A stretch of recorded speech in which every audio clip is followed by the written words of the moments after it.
Assalamualaikum. Aduh, sorry.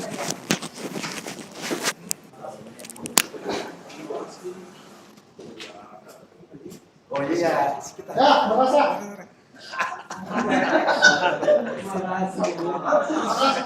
Baras. Awal, suara di awal. Mari, Bapak. Mana Pak? Udah, siap. Sini Pak ini.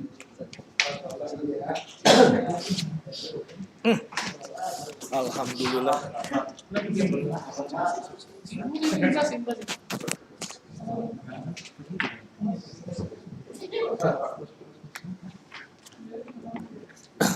Jadi Bapak, ini kita rilis inflasi juga nih Pak sekalian ya kan informasi. Kita bisa mulai? Kita mulai ya. Bismillahirrahmanirrahim.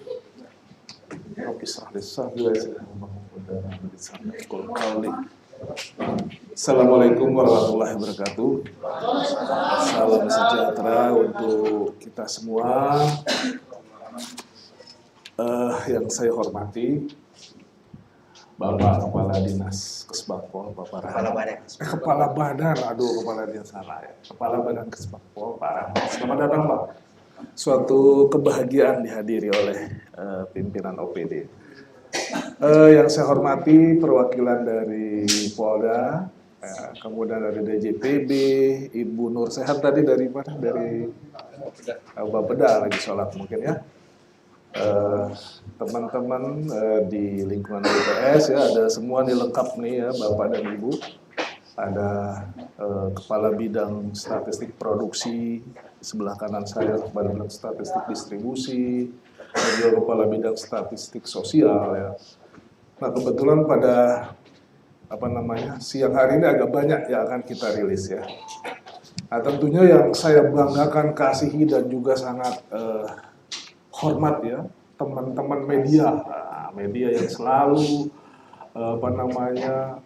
hadir ya dalam setiap event yang BPS laksanakan terkait dengan rilis data ya.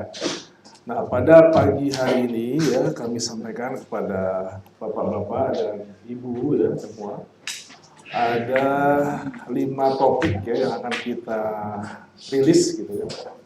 Yaitu yang pertama inflasi, kemudian nilai tukar petani, kemudian pariwisata ya. Ini yang biasa ya setiap awal bulan kita sampaikan.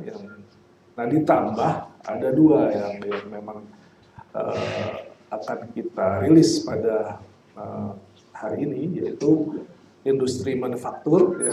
Itu kegiatan triwulan, itu kita juga ingin sampaikan gambarannya seperti apa. Nah yang terakhir ini makanya ada beliau hadir, Pak Rahmat, Pak Badan, adalah indeks demokrasi Indonesia. Ini salah satu juga ukuran seperti apa sih atmosfer ya, kondisi demokrasi di Sulbar ya. Nanti kita akan lihat pada sesi terakhir. Mudah-mudahan mungkin saya akan cepat ini menyampaikan gitu ya, banyak mungkin yang nanti saya skip berkait dengan kegiatan ini karena cukup banyak ya.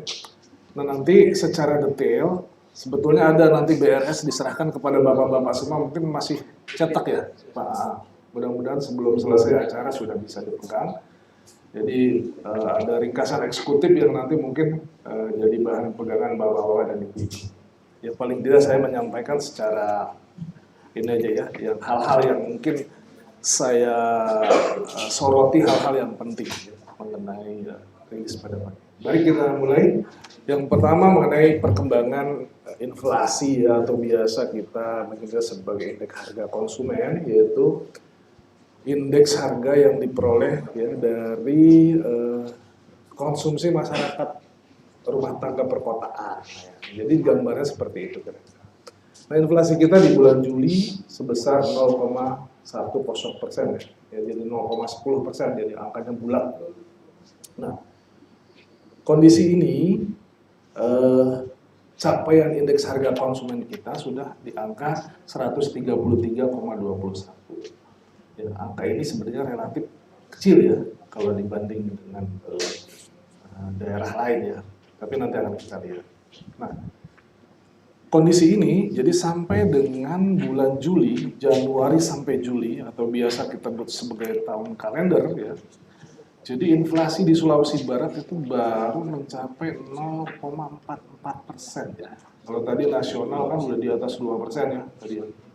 Dan year on year kita ya, atau inflasi tahun ke tahun, kita jadi Juli 2018 terhadap Juli 2019 terhadap Juli 2018 baru mencapai angka 0,50%.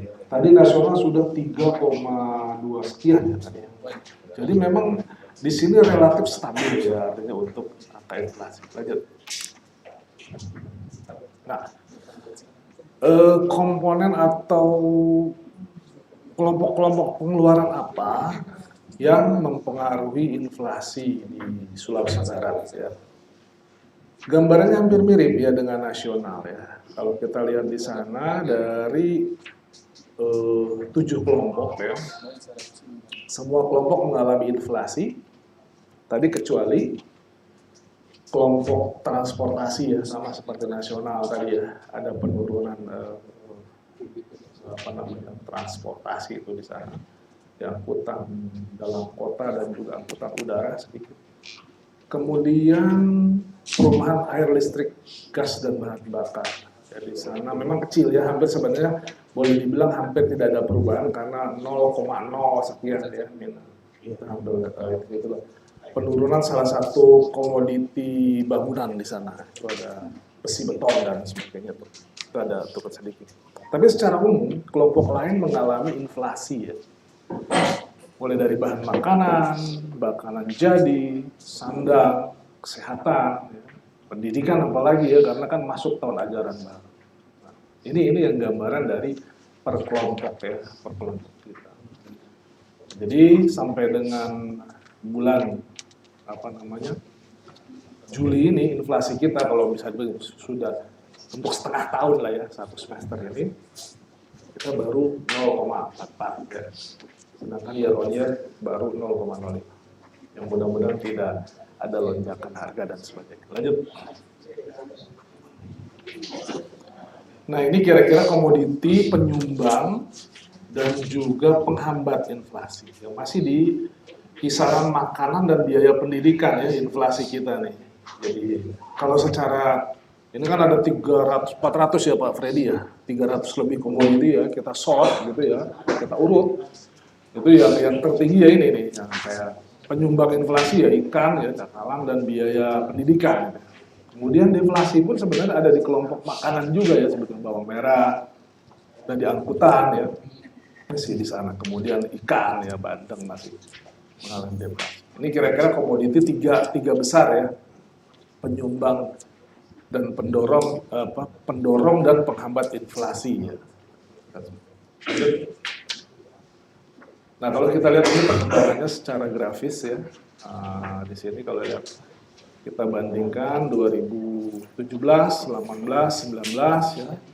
Jadi kalau kondisi di Juli kalau kita lihat di sana ya, memang angka ini masih ada yang lebih kecil ya. Juli di 2017 kita 0,06 ya. Di 2018 Juli kita 0,14, sementara di 2019 kita 0,10 ya. Tapi kalau kita lihat year on year-nya ya, kita lihat Juli 2017 itu 3,59, Juli 2018 itu 2,75, nah sedangkan di 2019 kita baru mencapai 0,50. Jadi memang jauh ya kelihatannya di sana ya. Ya, artinya apakah ini indikasi merupakan stabilnya harga di Sulawesi Barat ini ya, yang mungkin upaya berbagai pihak juga untuk pengendalian ini. Lanjut. Nah ini kalau kita bandingkan antar kota ya, antar kota inflasi di wilayah Sulawesi ya, ada 11 kota. Memang di Mamuju lah, kota inflasi di Sulawesi Barat ini kan Mamuju ya. Inflasi untuk bulan Juli ya, termasuk kita, jadi ada beberapa kota yang mengalami inflasi ada yang mengalami deflasi ya, kita lihat di sana. Jadi yang mengalami dari 11 kota di Sulawesi ya, yang mengalami inflasi adalah Bau-Bau, Mamuju, Makassar ya. Yang lainnya adalah deflasi. Nah, ini kalau kita ya. Namun kalau kita lihat inflasi tahun kalender ya, kita lihat di sana dari 11 kota itu yang tertinggi adalah Kendari ya, sudah mencapai angka 5,1. Sementara yang terendah Mamuju kita baru 0,44. Jadi artinya yang di bawah 1 tuh hanya 2 kota, ini Mamuju dan Tampone ya. Jadi kita terendah masih untuk kalender ya. Sementara untuk year on year kita juga termasuk yang terendah ya. Kita lihat di sana tertinggi year on year artinya Juli 2019 dibanding dengan Juli 2018. Yang tertinggi adalah di Manado ya, 4,53.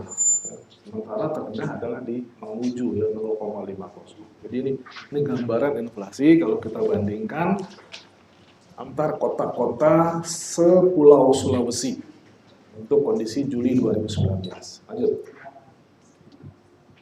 Nah, sekarang kita beranjak ke nilai tukar petani. Ya. Nilai tukar petani adalah salah satu, ya sekali lagi saya garis bawahi, salah satu proksi gambaran dari kondisi petani kita, ya, dari kacamata indeks ya yang diterima petani terhadap indeks yang dibayarkan oleh petani. Nah, untuk gambaran nilai tukar petani kita Juli 2019 kita mencapai angka 113,25. Kalau kita bandingkan dengan kondisi Juli 2019 terjadi peningkatan ya walaupun hanya 0,22%. Kalau kita bandingkan dengan Juli tetap terjadi peningkatan. Walaupun kecil tapi tetap terjadi peningkatan. Lanjut. Nah, kalau kita lihat grafik ya pergerakan dari NTP kita ya, memang secara kalau 2019 kita lihat di sana di posisi cenderung memang trennya meningkat ya. Nah, trennya meningkat ya kalau kita bandingkan kondisi di 2019 bulan Juli ini kita bandingkan dengan 2017 dan 2018 ini adalah posisi tertinggi ya kalau kita lihat di sana ya. Nah, sekarang kalau kita lihat per subsektor ya. Jadi di sana di dalam pengukuran nilai tukar petani ini kita juga mengukur NTP atau nilai tukar petani masing-masing subsektor. Jadi ada subsektor tanaman pangan ya, kita singkatannya itu NTPP gitu. Kemudian nilai tukar petani hortikultura NTPH, nilai tukar tanaman perkebunan NTPR, kemudian peternakan, perikanan dan seterusnya ya. Jadi dari ini ada 4 sub ya. Nah, 4 sub. Jadi ada 4 sub di mana perikanan dibagi lagi menjadi nelayan ya.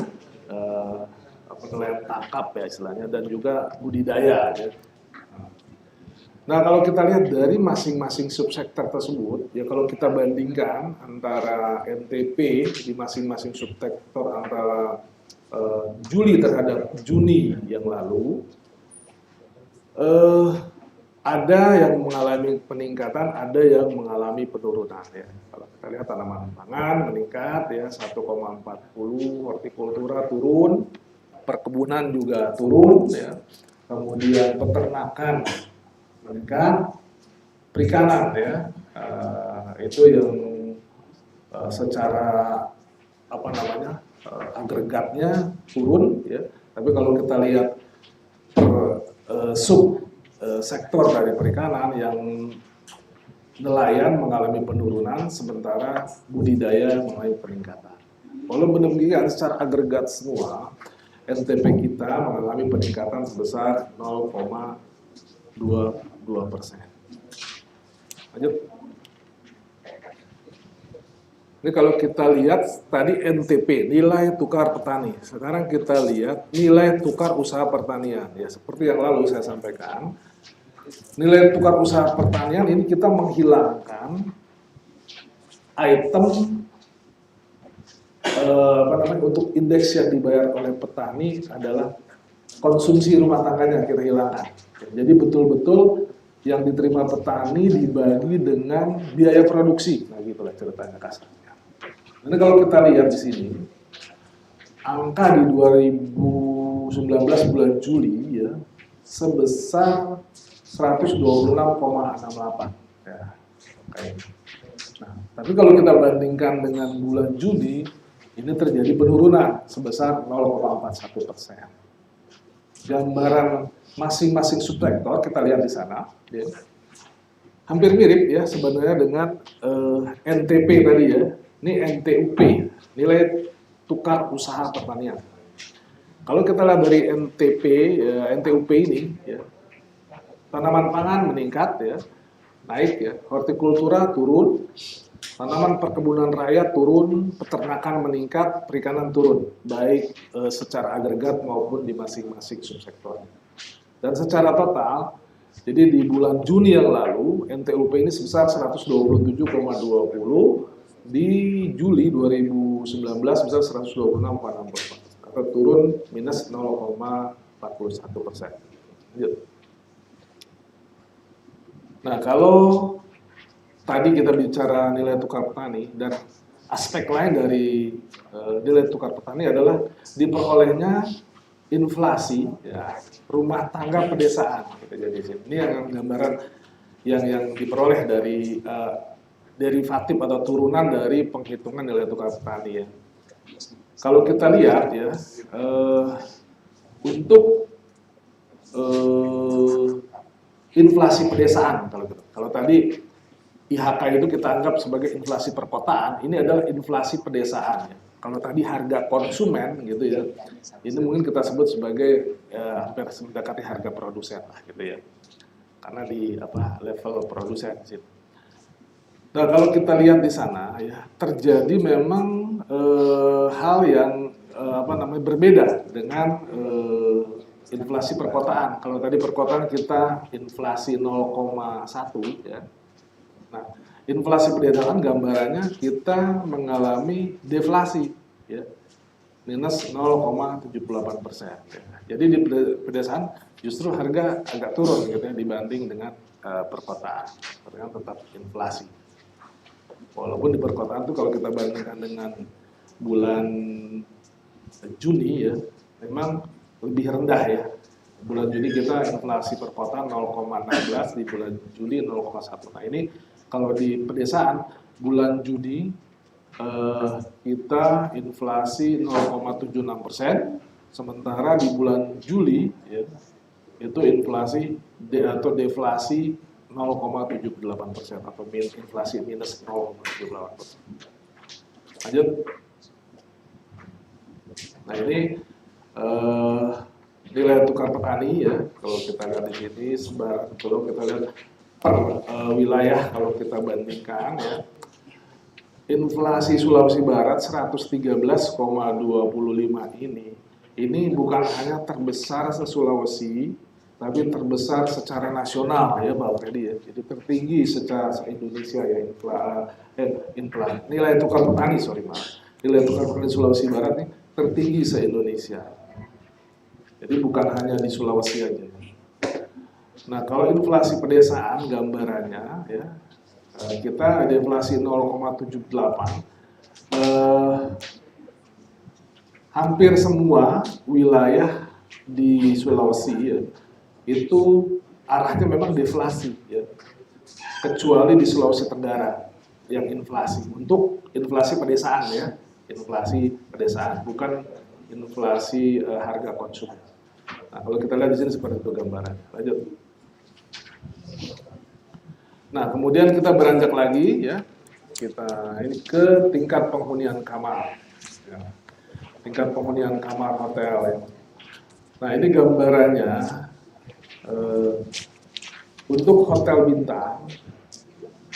Kalau kita lihat di sini, memang gambaran di sini adalah kondisi di bulan Juni ya. Memang agak beda dari kalau di inflasi tadi kita bicara di bulan Juli. Ya. kalau untuk perkembangan perhotelan dan juga nanti transportasi, kita adalah kondisi bulan Juni ya. Nah kalau kita lihat di sana, untuk tingkat penghunian kamar hotel bintang, itu pada bulan Juni sebesar 43,23% ya. Jadi kalau kita bandingkan dengan kondisi Mei ya bulan sebelumnya, terjadi penurunan sebesar 1,69%. Demikian juga kalau kita bandingkan dengan kondisi Juni pada tahun 2018, ya, terjadi penurunan sebesar 5,02% ya. Di mana pada Juni 2018 sebesar 48,25%, sementara di Juni 2019 sebesar 43,23%. Jadi baik month to month maupun year on year terjadi penurunan ya, untuk tingkat penghunian kamar hotel bintang di Sulawesi Barat. Lanjut. Kalau kita lihat untuk non bintang dan akomodasi lainnya, nah, di sini agak berbeda dengan gambaran pada hotel bintang tadi ya, di mana pada hotel bintang untuk year on month to month tadi terjadi penurunan, sementara untuk non bintang month to month naik, sementara year on year-nya turun ya. Kalau kita lihat di sana. Jadi di bulan Juni 2019 sebesar 15,30%, naik dibanding bulan Mei ya, dan turun dibanding Juni tahun 2018. Lanjut. Nah, sekarang rata-rata lama menginap tamu pada hotel bintang. Nah, tamu ini ada tamu asing dan tamu bisnis ya, wisatawan Nusantara. Kalau kita lihat di sana, baik tamu untuk month-to-month, tamu asing mengalami penurunan ya, sementara year on year-nya naik. Untuk tamu Nusantara, kalau kita lihat, untuk month-to-month-nya juga mengalami penurunan, sementara year on year-nya juga turun. Jadi untuk tamu asing yang ada peningkatan untuk year on year ya, dibanding dengan tahun lalu ya. Sementara month-to-month dibanding bulan sebelumnya, dua-duanya turun ya dibanding bulan Mei. Lanjut. Nah, untuk gambaran transportasi di Sulawesi Barat, kalau kita lihat tadi ya, untuk angkutan udara, kita lihat di sini, penerbangan yang datang dan berangkat secara total ya, datang dan berangkat secara month to month terjadi kenaikan, naik 2,06% ya, sementara year on year-nya turun ya. Jadi tahun 2019 bulan Juni itu jumlah total penerbangan datang dan berangkat sebanyak 99 unit ya, itu naik dibanding bulan sebelumnya yang hanya 97 unit, namun lebih rendah dibanding kondisi Juni tahun 2018 ya, yang sebanyak 133 unit ya.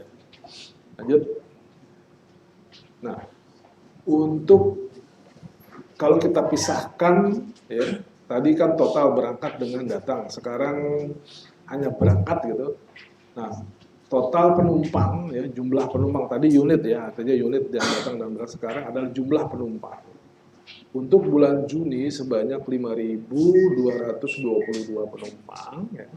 Kalau kita bandingkan dengan bulan Mei sebanyak 4.914 penumpang, itu terjadi kenaikan 6,27%, namun lebih rendah dibanding kondisi 2018 bulan Juni ya.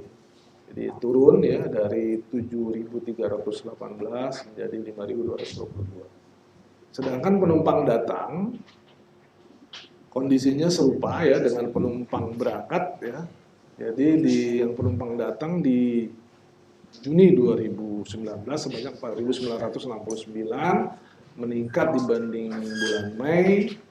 Namun kalau dibandingkan dengan Juni 2018 terjadi penurunan. Lanjut. Nah, sekarang untuk angkutan laut, ya, tadi angkutan udara. Sekarang jumlah kapal yang datang dan berangkat, gitulah kasarnya ya. Kalau kita perhatikan di bulan Juni 2019 untuk mount to mount sebanyak sebanyak 237 kapal, gitu ya, naik dibanding kondisi bulan Mei yang sebanyak 200 kapal, gitu. Dan juga kalau kita bandingkan dengan kondisi bulan Juni 2018 terjadi peningkatan ya, yang hanya sebanyak 198 kapal yang datang. Ini jumlah kapalnya yang datang dan berangkat ya. Lanjut. Kalau untuk penumpangnya kita lihat di sini, baik mount to mount ya, berangkat gitu ya. Untuk penumpang berangkat baik mount to mount maupun year on year terjadi kenaikan. Di Juni 2019 sebanyak 4.969 penumpang. Di Juni 2019 sebanyak 6.203 penumpang. Naik dibanding Mei yang hanya 1.915, jadi naiknya sampai 200% ini lebih. Dan dibandingkan dengan kondisi Juni 2018 juga terjadi peningkatan ya sebanyak 24,83%. Sementara penumpang datang kalau kita lihat di sana kondisi Juni 2019 sebanyak 5.421 penumpang, naik dibanding Mei yang sebanyak 2.471 penumpang, namun lebih rendah dibanding kondisi Juni 2018 ya. Jadi artinya mount to mount-nya naik, year on year-nya turun untuk penumpang yang datang. Lanjut. Nah itu kira-kira ya yang mengenai inflasi, kemudian nilai tukar petani dan juga kondisi perhotelan dan transportasi Sulawesi Barat tahun 2019 bulan Juni dan Juli ya. Nah ini yang merupakan topik tambahan ya. Yang pertama adalah bagaimana gambaran pertumbuhan industri manufaktur ya, Provinsi Sulawesi Barat ya, dari sisi produksi. Nah, kalau kita lihat ya, industri manufaktur mikro dan kecil Sulawesi Barat triwulan 2 gitu ya. Ini naik sebanyak 8,57% dibanding triwulan sebelumnya. Ya, jadi triwulan 1 ya. Jadi triwulan 2 dibanding triwulan 1 naik 8,57%. Nah, bagaimana dengan year on year ya? Year on year juga mengalami peningkatan. Jadi year on year sebanyak 42,38%. Lanjut. Kecil amat ya gambarannya. Nah, kemudian gambaran mengenai pertumbuhan produksi industri manufaktur mikro kecil ya tahun 2019 dari sisi share gitu ya. Nah, kalau kita lihat dari sisi share, kalau ada kolom di sana, kita lihat di kolom 3 ya kalau kita sana. Jadi share terbesar ya dari industri manufaktur mikro kecil di Sulawesi Barat adalah dari industri makanan ya. Sebesar 23,87%. Jadi share-nya paling tinggi adalah industri makanan. Dengan pertumbuhan produksi ya, triwulan 2 dibanding triwulan 1 ada kenaikan sebesar 7,74%. Sementara pertumbuhan positif ya, jadi kita bicara pertumbuhannya bukan share-nya ya. Pertumbuhannya yang positif adalah industri pakaian jadi, ya, yang pertumbuhan positif terbesar gitu, adalah di industri pakaian jadi, ya, sebesar 36,18%. Walaupun share-nya bukan yang terbesar, gitu ya, tapi pertumbuhan positif terbesar industri pakaian jadi. Nah, bagaimana dengan pertumbuhan negatif? Yang terbesar adalah di industri pencetakan dan reproduksi media rekaman, ya. Penurunannya sebesar 46,74%. Ini adalah pertumbuhan negatif terbesar, ya, penurunan. Lanjut. Nah, sekarang kalau kita lihat year on year-nya, ya. Jadi di sana ada year on year, ada quarter to quarter, ya, jadi antar triwulan. Kalau year on year berarti triwulan 2 tahun 2019 terhadap triwulan 2 tahun 2018, itu gambarannya.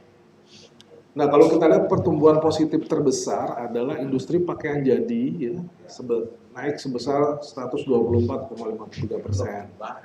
Iya, betul. Gambaran itu karena mungkin penjelasan. Nah, pertumbuhan negatif terbesar, ya, adalah di industri pengolahan lainnya. Ya, penurunan sebesar 43,30%. Ya, ini gambaran untuk pertumbuhan year on year.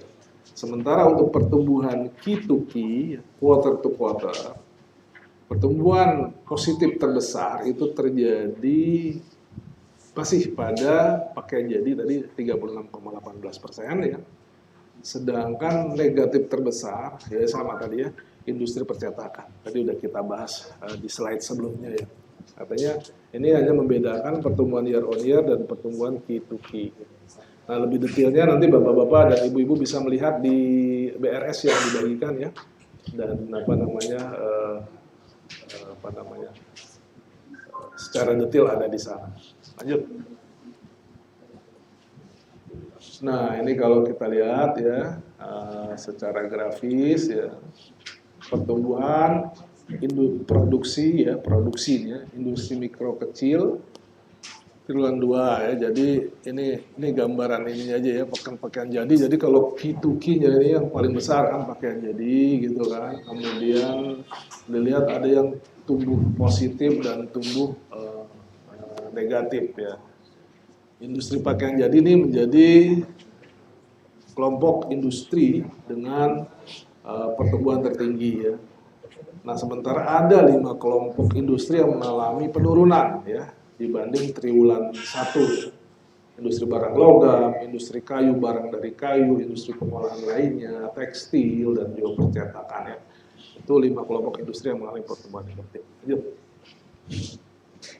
Nah, sekarang bagaimana gambar tadi industri manufaktur mikro kecil. Nah, sekarang industri besar sedang kita di Sulawesi Barat. Nah, hampir mirip, ya, artinya untuk year on year, ya, pertumbuhan produksi industri besar sedang Sulawesi Barat tahun 2000, triwulan 2 tahun 2012 naik sebenarnya 9,77% dibanding triwulan sebelumnya, ya. Artinya tetap naik, ya, triwulan 2 terhadap triwulan 1, gitu, ya. Year on year-nya juga 9,77. Nah, kalau kita lihat di sana, lanjut. Industri apa yang industri besar sedang yang baik secara year on year maupun produksi, kalau kita lihat di sana, pertumbuhan positif terbesar, ya, adalah industri tekstil untuk year on year, ya. Sedangkan untuk pertumbuhan negatif tidak ada, ya, secara year on year. Sedangkan untuk Q2Q, pertumbuhan negatif terbesar adalah industri tekstil. Jadi tadi pertumbuhan secara year on year pertumbuhan positif, tapi secara Q2Q, ya, atau triwulan 2 dibanding triwulan 1, itu pertumbuhan negatif terbesarnya justru tekstil, ya. Ya, jadi penurunan sebesar 8,34%. Dan dari gambaran yang ada, tidak ada industri besar yang mengalami pertumbuhan positif, ya. Jadi industri besar sama yang ada cuma tekstil, ya, di sini, ya. CPO ya artinya. Nah ini yang gambarannya ya mengenai industri besar sedang kita. Lanjut. Nah ini yang terakhir mungkin yang akan kami sampaikan ya, adalah mengenai indeks demokrasi Indonesia. Ya. Sebetulnya ini udah dirilis ya Pak Kepala Badan pada tanggal 29 Juli kemarin. Namun karena berdekatan dengan rilis tanggal 1 nih, kita putuskan sekalian saja di tanggal 1 gitu ya. Karena kan sekalian mengundang gitu Pak semua. Nah, jadi gambaran indeks demokrasi Sulawesi Barat tahun 2018 ini lanjut coba kita lihat ini merupakan ini prolognya dulu ya. Jadi indeks demokrasi ini sudah sejak tahun 2009 dilakukan ya, merupakan kerja tim ya antara Badan Pusat Statistik, Kementerian Koordinator bidang Menko Polhukam ya, bidang politik, hukum dan keamanan, Bappenas dan juga Kemendagri ya. Jadi 3 sejak 2019. Lanjut. Nah, ide ini merupakan salah satu indikator komposit yang menunjukkan tingkat perkembangan demokrasi. Jadi biasanya itu nanti turun naik gitu. Ini tergantung suasana politik biasanya tuh ya, entah ada pilkada, ada pilpres dan sebagainya, itu sangat sensitif itu turun naiknya. Nah ini adalah merupakan informasi yang berbasis fakta gitu ya, fact based information ya. Jadi ini merupakan bagian dari pengembangan kultur evidence based decision making. Jadi artinya ini sudah dideklar oleh dunia ya tentang statistik di Istanbul, Turki. Dan setiap angka ID ini mempunyai makna yang terkandung ya di balik semua indikator yang digunakan. Lanjut. Nah, jadi dalam penghitungan ID ini ada 3 aspek gitu ya yang kita ukur ya. Kebebasan sipil, hak-hak politik, dan juga lembaga demokrasi aspeknya. Nah, dari aspek tersebut diturunkan lagi menjadi beberapa variabel ya, ada 11 variabel ya. Kemudian dari variabel-variabel tadi diturunkan lagi ada menjadi 28 indikator. Ini yang kita hitung ya, yang kita ukur, bukan hitung, ukur ya. Nah, sampai hari kita dapatkan besaran daripada indeks demokrasi Indonesia ini. Lanjut. Nah, ini proses ya pengumpulan datanya. Jadi ada yang langsung dari surat kabar ya. Jadi surat kabar yang diambil adalah surat kabar di provinsi yang dengan oplah terbesar gitu ya. Diharapkan informasinya sudah mampu mencakup semua kejadian gitu yang ada di wilayah Sulbar yang terkait dengan kondisi demokrasi ya. Kemudian di samping itu juga dilakukan inventarisasi dari dokumen ya berupa perda, perbuk ya surat edaran. Nah, dari proses ini kemungkinan masih ada yang belum akomodir. Ada lagi namanya focus group discussion. Waktu itu Bapak kabar yang hadir dan memimpin saya lagi sekolah. Nah, ini ada proses focus group discussion lagi yang kemungkinan ada informasi yang belum terakum. Nah, ini dari berbagai kalangan yang hadir ya, baik dari unsur masyarakat, pemerintah, dari legislatif ya, hadir ya. Nah kemudian apabila dari FGD itu didapat informasi yang belum ini ya dan valid gitu, itu juga tidak serta-merta langsung dipakai gitu. Artinya dilakukan in-depth interview, jadi wawancara lagi benar nggak sih kejadian dan sebagainya ini dari yang diinformasikan oleh anggota yang hadir di dalam FGD itu gitu ya. Jadi artinya memang sudah melalui proses yang panjang gitu. Dan dari sini nanti ini baru dari level provinsi. nanti sampai diangkat lagi di level nasional gitu. Di sana pun mungkin ada informasi yang sesuai. Jadi bisa jadi yang diinformasikan dari provinsi kalau sana bilang itu nggak ada gitu bisa jadi. Atau mungkin malah dipertajam, iya benar ada lagi, intama di pusat. Jadi memang sudah demikian berjenjang, ya, sehingga informasi ini boleh dibilang sudah melalui proses yang cukup valid gitu dari sisi validitas. Lanjut. Nah, ini gambaran ID, ya, Indeks Demokrasi Sulawesi Barat. Jadi memang kita bicara tahun 2018 ya, karena kan yang ini masih berjalan kalau 2019. Jadi kondisi 2018 kita, ID kita ya sebesar 71,46%. Nah kalau kita bandingkan dengan kondisi 2017 yang lalu, naik sebesar 3,70 poin ya. Nah, kalau kita perhatikan di grafik yang ada ya di depan sana ya, dari 2009 sampai 2018 kita baru, walaupun posisi kita memang dalam posisi sedang ya, jadi di bawah 60 gitu adalah buruk gitu, 60 sampai 80 sedang, di atas 80 baik gitu. Ya, kita berharap suatu saat kita menjadi baik gitu ya, tapi kita masih posisi sedang dan umumnya hanya baru beberapa provinsi yang posisinya baik. Tapi kalau kita lihat, kalau di sedang itu pun kita sekat gitu ya, yang posisi ini kita dalam posisi yang cukup baik, artinya di atas 70 ya. Nah selama 2009 sampai 2018, kita baru 3 kali ya mengalami posisi di atas nilai 70 ya. Yang sebelumnya masih di bawah 70 ya, nah, artinya masih di bawah, walaupun masih dalam kategori sedang.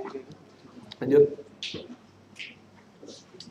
Nah ini kalau kita perhatikan perkembangannya, aspek, jadi kita lihat per aspek ini ya,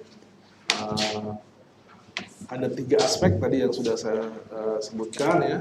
Jadi ada aspek kebebasan sipil, ada aspek hak-hak politik, ada aspek lembaga demokrasi gitu ya. Nah kalau kita lihat indeks ya, demokrasi ya dari aspek kebebasan sipil tahun 2018 ini sebesar 87,41, yang tinggi. Kalau ini untuk kategori ini udah di posisi baik sebetulnya ya. Namun di aspek hak politik ini yang pada tahun 2018 ini hanya 55,05 ini ya Pak. Nah ini turun nih kalau kita dibanding dengan 2017 gitu. Nah, ini kalau ini masuk dalam kategori buruk gitu. Nah sedangkan untuk aspek lembaga demokrasi ya ini dalam kategori sedang ya. Ini naik. Jadi ada 2 aspek naik tapi 1 aspek turun ini aspek hak politik. Nah nanti kita lihat apa yang terjadi di hak politik. Lanjut. Nah ini kalau kita lihat tadi sudah kita jabarkan ya untuk 3 aspek itu. Jadi untuk aspek kebebasan sipil kita naik ya, bahkan masuk kategori baik lah ya. Lembaga demokrasi kita sedang tapi di level atas sebenarnya 70 sekian hampir 80. Nah, tapi untuk yang hak politik yang kita ini, nah kita akan lihat gitu ya. Nah untuk dari aspek ini kita lihat ke variabel sekarang. Nah kalau kita lihat di sana dari variabel ya, ini untuk aspek kebebasan sipil itu ada kebebasan berkumpul, kebebasan berpendapat, kebebasan berkeyakinan, kebebasan dari diskriminasi. Nampaknya angka kita itu 2018 tinggi semua, bahkan ada yang sampai nilainya 100 gitu ya. Artinya baik semua itu memang. Naik semua dari 2017 itu. Luar biasa naik. Nah, yang di sekarang kita lihat kalau yang bagus kita nggak usah lihat lah ya. Yang bagus mah udah inilah artinya. Ya kita menyoroti yang ini aja. Dari aspek apa gitu. Kalau yang dari hak politik, hak memilih dan dipilih masih cukup bagus lah, sedang ya artinya. Tapi yang dari partisipasi politik dalam pengambilan keputusan dan pengawasan pemerintah ini yang agak turun nih. Memang nilainya sih selama ini rendah ya artinya dalam kategori buruk, tapi ini agak turun lagi gitu ya. Nah, ini yang mungkin jadi perhatian kita bersama nanti. Kemudian di lembaga demokrasi. Nah, kalau kita lihat di sini bervariasi nih ya sebetulnya. Ada yang udah bagus sekali ya, pemilu yang adil, bebas dan adil jalan sampai 100.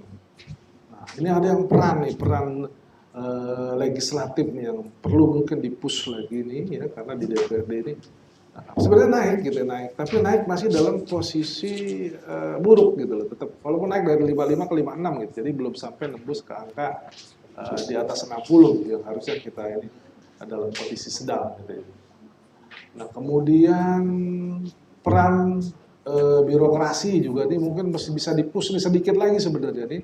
Kalau bisa 60 berarti kan sudah di kategori sedang gitu, sebetulnya. Tapi kalau yang lainnya bagus ya. Nah, ini yang gambaran dari masing-masing variabel ya. Nah, jadi ada beberapa aspek tuh yang bisa sebetulnya mungkin masih bisa dipush sebetulnya untuk meningkatkan nilai daripada indeks demokrasi kita ini. Lanjut. Nah, kalau kita lihat di sini ya, aspek kebebasan sipil ya tadi udah secara ini kecil-kecil ini nggak kebaca nih. Saya kecil bener. Oh iya di sini nih, bisa nggak digedein lagi nih ya. Jadi ini ada beberapa nih ya indikator ya sebelumnya dulu. Ya betul ada, saya lihat ke depan lagi. Kalau kita lihat di sana ya dari grafik yang ada tuh ya, ini ada beberapa perubahan indeks indikator aspek kebebasan sipil nih. Nah kita lihat kalau kan dia ada berapa ini nih indikatornya nih. 1, 2, 10 ya. Nah, kalau kita lihat 10 nih. Nah, ini angka-angkanya kalau yang 2, 5, 7, 8, 9 itu kan memang nggak ini ya, karena nggak ada kegiatan ini ya. Itu apa tuh? Jadi ada 4 dari 10 indikator dalam aspek kebebasan sipil mengalami peningkatan. Oh iya itu ya. Indikator 4, 1, 3, dan 6. Nah, 6 indikator lain sebut tidak boleh perubahan atau stuck gitu ya. Jadi artinya hot start, tidak boleh perubahan. Jadi ada sebenarnya ukuran gitu ya. Itu nilainya stabil gitu, jadi nggak berubah. Memang sih ada beberapa alasan gitu. Yang pertama, karena nggak ada pilkada gitu, karena nggak ada itu biasanya tuh stabil atau stuck. Nah, peningkatan tertinggi pada indikator ancaman atau penggunaan kekerasan oleh masyarakat yang membawa kebebasan berpendapat. Nah, ini nilainya cukup signifikan dan menggembirakan artinya. Ini sebagai indikasi, mungkin tadinya banyak gitu yang sifatnya itu, sekarang udah mulai berkurang secara signifikan gitu. Hal ini menunjukkan bahwa bukan berarti sudah tidak ada sama sekali, tapi udah ada di dalam ukuran tertentu gitu ya, ada dalam hal ini. Perubahannya cukup signifikan, jadi tidak ada lagi ancaman kekerasan yang dilakukan oleh masyarakat dalam berpendapat. Artinya ini sebuah gambaran yang positif ya, artinya perubahan demikian signifikan gitu dari aspek ancaman gitu ya, kekerasan oleh masyarakat dalam berpendapat. Lanjut. Nah, sekarang dari aspek hak politik ya. Kalau kita lihat di sini, 2 dari 7 indikator dalam hak politik mengalami peningkatan. Ya betul, ada 2 ya yang meningkat. Tapi peningkatnya kecil yang tadi kita sudah kupas tadi ya, hanya 1,35. Dan itu angkanya sebenarnya masih dalam kategori buruk gitu ya. Nah ini peningkatannya enggak perlu dipush lagi gitu. Nah memang peningkatan tertinggi ada pada indikator persentase perempuan terpilih terhadap total anggota DPRD provinsi, naiknya 1,350. Sedangkan peningkatan masyarakat, pengaduan masyarakat mengenai penyelenggaraan pemerintah turun. Nah ini berarti makin banyak ya pengaduan. Nah ini yang ini deh, ini informasinya dari berbagai sumber gitu ya. mungkin ini karena kurangnya tingkat partisipasi masyarakat dalam memberikan kritik dan masukan kepada penyelenggara pemerintahan. Nah, ini jadi akhirnya timbullah pengaduan gitu. Ini yang mungkin menjadi poin yang menurunkan nilai indeks demokrasi, khususnya di variabel hak politik, aspek di variabel di aspek hak politik. Gitu. Lanjut. Sekarang di lembaga demokrasi. Nah, kalau lembaga demokrasi kelihatannya kan tadi juga sudah bagus ya. 3 dari 11 indikator ini mengalami peningkatan, gitu ya. Sementara peningkatan tertinggi pada sekarang tidak ada lagi yang istilahnya penyidikan yang kontroversi selalu dilanjutkan ya, artinya dilaksanakan sesuai dengan ketentuan dan peraturan yang berlaku. Ini naik luar biasa, itu sampai 75 poin. Nah, ini luar biasa sekali. Nah, penurunan tertinggi, nah ini ada keputusan yang kontroversial. Ini kejadian di mana nih? Pada saat itu Pak Jum di mana tuh yang kejadian itu? Oh ya, ada keputusan yang mungkin ya, ini kan di wilayah hukum ya, kadang-kadang cuma kan opini kita kadang-kadang dianggap ini keputusan yang kontroversi gitu ya. Yang harusnya mungkin tidak bersalah jadi salah, atau yang harusnya salah jadi tidak bersalah. Nah, ini yang mungkin itu. Ini penurunannya sampai 18,75 poin. Lanjut. Nah, jadi masih ada 4 indikator yang berkategori buruk. Ya. Nah, jadi indikator 16, tadi indikator 16 masuk di hak-hak apa nih? Hak politik ya. Nah, jadi masih ada demonstrasi atau mogok yang bersifat kekerasan. Kemudian rekomendasi DPRD kepada eksekutif sebenarnya udah dilakukan upaya, cuma mungkin belum ini gitu, belum maksimal, belum optimal. Kemudian masih ada perda yang ini inisiatif kemarin sebenarnya udah naik ini udah mulai naik. Tadinya kan 0 ya Pak ya, sekarang udah mulai naik nih. Cuma naiknya masih belum masih ya, artinya ya mudah-mudahan ke depan lebih banyak lagi gitu. Mungkin sudah ada 1-2 inisiatif yang dilakukan, tapi ukurannya masih belum ini. Nah, kemudian ada indikator 26 yaitu penyediaan informasi APBD. Nah, ini mungkin juga sekarang kan ada keterbukaan publik itu mungkin mesti di-push lagi.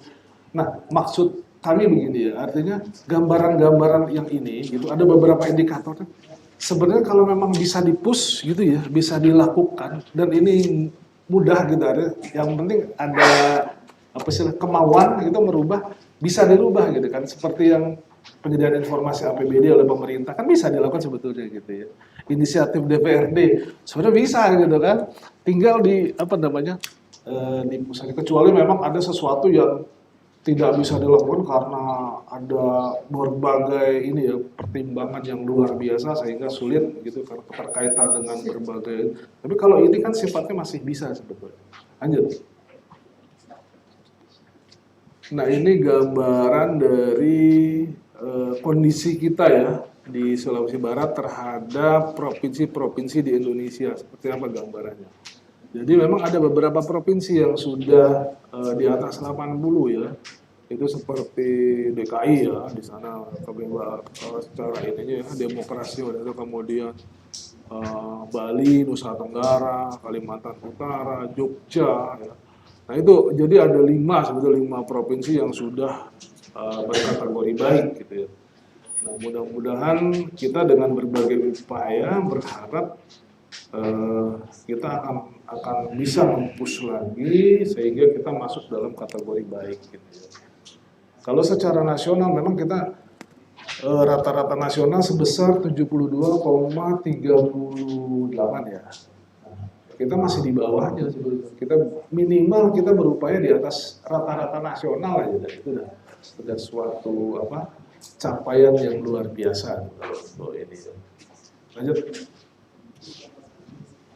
Nah, kalau kita lihat di sini ya, memang beberapa yang juga ya disoroti gitu ya, sebuah perubahannya siapa yang paling tinggi gitu ya. Nah kalau kita lihat, kita mengalami peningkatan dan cukup tinggi yang kita termasuk, tapi ada yang lebih tinggi daripada peningkatan di Sulawesi Barat. Ya, kalau kita lihat di sana ya, kita meningkat hanya 3,72 ya. Sementara Aceh itu peningkatannya bisa sampai 9,04 gitu. Ini artinya ya walaupun demikian kita termasuk yang peningkatannya ke-6 ya, ke-6 tertinggi ya se-Indonesia. Nah, dan bukan berarti semua meningkat, ada juga yang turun ya. Nah, ini kalau kita lihat ya, ada beberapa juga yang mengalami penurunan. Untuk peningkatan ID Nusa Tenggara Timur ya itu sampai 14,31 gitu. Ini dari aspek kebebasan sipil. Kemudian di Sulawesi Tenggara itu aspek lembaga demokrasi. Nah, jadi sampai 8,42%. Mudah-mudahan Sulbar ke depan bisa lebih mempush lagi ya untuk hal itu. Ini ada penurunan, jadi saya sampaikan, jadi bukan peningkatannya, penurunan juga ada ya di Bangka Belitung ya, kemudian dia dari aspek lembaga demokrasi nih, kemudian di Jambi juga ya aspek kebebasan sipil menyebabkan dia turun sampai 13 poin, di Kalimantan Tengah juga ya dari hak politik turun sampai 6,23 poin. Bahkan ada provinsi yang tadinya sedang jadi buruk ya, Papua ya, kalau Papua atau Papua Barat ya? Papua Barat ya, oh iya Papua Barat betul. Nah, itu dari sedang turun menjadi buruk. Lanjut. Nah, ini sebuah kesimpulan dan beberapa hal yang bisa sebetulnya kita lakukan nanti, yang kita pilah-pilah sebetulnya untuk meningkatkan indeks demokrasi kita ya, di Sulawesi Barat. Jadi secara umum di Sulawesi Barat, ID itu peningkatannya karena adanya peningkatan yang cukup signifikan pada aspek kebebasan sipil. Ada sebanyak 4 dari 10 indikator pada aspek kebebasan sipil meningkat ya, utamanya karena persiapan menuju pemilu ya 2018. Nah, ini yang perlu ini juga ya, karena satu, ancaman penggunaan kekerasan oleh aparat, kemudian ancaman penggunaan kekerasan oleh masyarakat ya, dan tindakan pernyataan pejabat ya. Nah ini beberapa yang memang hasil inventarisasi ya dari. Nah kemudian aspek hak-hak politik menurun ya disebabkan sebenarnya kurang partisipasi masyarakat ya, dalam memberikan kritik masukan kepada pemerintah, sehingga timbullah pengaduan tadi ya. Nah, jadi artinya yang tadi 4 poin tadi dari situ tuh meningkat secara signifikan ya dari indikator pada aspek kebebasan sipil tadi. Nah kemudian 3 dari 11 indikator ini juga dari aspek lembaga demokrasi juga meningkat, yaitu perda ya, yang berasal dari inisiatif. Cuma memang tadi perda itu belum meningkat secara signifikan gitu Pak. Masih sekitar 25% gitu ya. Artinya kalau 25% tuh dari 100 mungkin perda gitu yang inisiatif dari DPR hanya 25 gitu Pak. Atau dari 10 hanya 4 gitu. Hanya berapa? Kalau dari 10 tuh hanya seperempatnya gitu, 25%. Nah, kemudian juga upaya penyediaan informasi APD oleh pemerintah daerah ini dianggapnya juga ada meningkat, cuma meningkatnya belum maksimal. Nah kemudian penghentian penyidikan kontroversi juga udah tidak ada lagi gitu ya, makanya ini yang peningkatannya luar biasa. Lanjut. Nah ini linknya nanti kembali dulu deh. Nah jadi itu ya bapak-bapak dan ibu-ibu ya. Beberapa indikator ya baik ekonomi, sosial maupun politik ya. Sosial ada nggak tadi ya? Ada lah ya dampak sosialnya. Politik yang bisa kami sampaikan ya terkait dengan beberapa informasi yang memang sudah dirilis juga di pusat gitu ya. Tentunya kami di daerah juga harus merilis ini, dan kalau ada komentar ya dipersilakan ya untuk. Dan juga kami mengingatkan tanggal 5 ya, hari Senin itu akan kami undang lagi ya, khususnya teman-teman media ini ya. Ada nanti rilis pertumbuhan ekonomi triwulan 2 ya, triwulan 2 ya. Itu yang akan kami rilis nanti di bulan Agustus ya.